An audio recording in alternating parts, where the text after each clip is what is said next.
Hey folks, this is the first of a new set I'm calling the Reading Challenge series. It'll serve a couple of purposes. One is that it will give interested viewers a bibliography for study on some of the topics we cover here.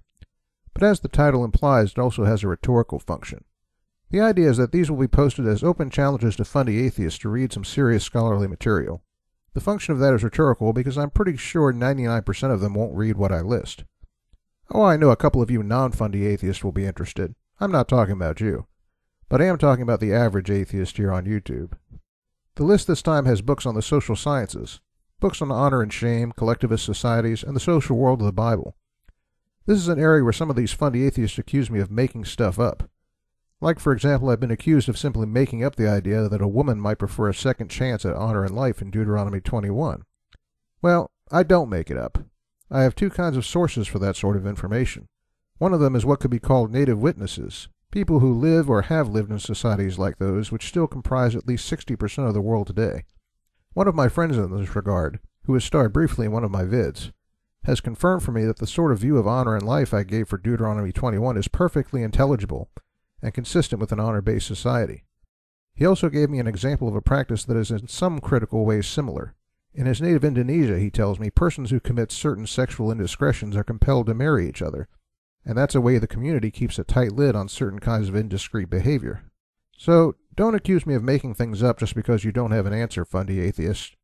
Instead, try actually arguing the case, because I already did my legwork, and now it's your turn. The other sources I have are books like the ones you'll see on this list. Once you use sources like these competently, you'll be able to open your eyes to the vast difference there was between our world and the Bible's, and that's what makes interpretations like the one I discuss here more informed and more plausible. Unfortunately, a lot of fundy atheists are working within a tradition that can be rightly called bigotry. And while they often rant, sometimes rightly, about racism by Christians past and present, they're often oblivious to the fact that their own house is in need of being put in order. Case in point, Thomas Paine once made a remark about Joshua 5:15. Have a look at what Paine said about this passage.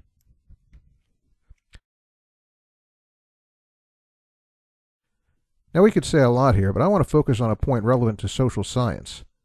Paine was such an ignoramus that he had no idea that the removal of footwear was a sign of respect. Now if you're a fundy atheist who can't see how bigoted this remark is, let me give you an idea by appeal to a hypothetical, an alternate history in which Thomas Paine served America in another capacity.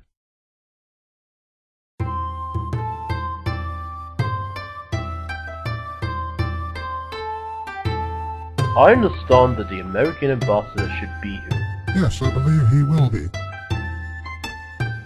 Ah yes, there he is. Greetings, Ambassador. Yeah, hoi. Without wishing to offend Paine-san, we would ask that you remove your shoes within this home. Take me shoes off? What for?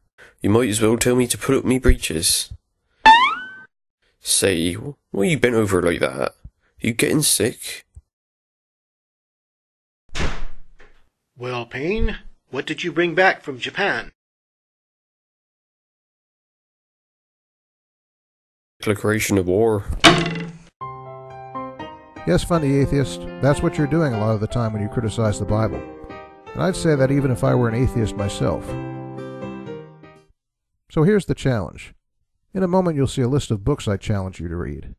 I'm going to stand behind this challenge so strongly that I'll be making two offers. The first is that I'll even help you find libraries near you that have these books, using access to a special database I have. The second is that the first three fundy atheists who write me asking, I'll buy you one of these books from this list, used from Amazon.